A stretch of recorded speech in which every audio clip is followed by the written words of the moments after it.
அனைவருக்கும் வணக்கம். இன்றைய பதிவு மல்லி செடி நம்ம பதியம் போட போறோம். அத பார்க்கலாமாங்க?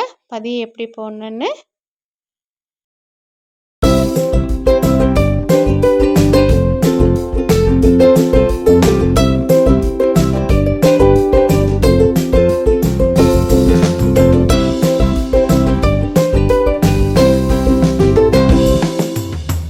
நவம்பர் மாதம் நாங்க செடிய கட் பண்ணி, அதோடைய கிளையெல்லாம் நாங்க பதியம் போடுவோங்க.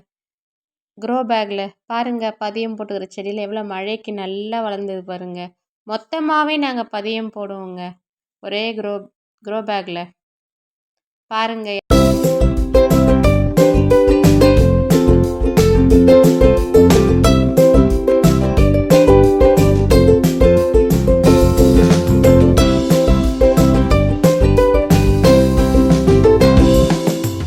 இந்த ஸ்மால் கவர்ல ஒன்லி கொக்கோபீட் மட்டுந்தாங்க. நாங்க மணல்லாம் வைக்கலங்க. ஏன்னா கொக்கோபீட்ல நல்லா வேர் வருங்க.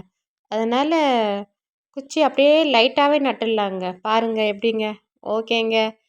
தேங்க்யூங்க. உங்களுக்கு பிடிச்சிருந்தா லைக் பண்ணுங்க. ஓகேங்க. தேங்க்யூ.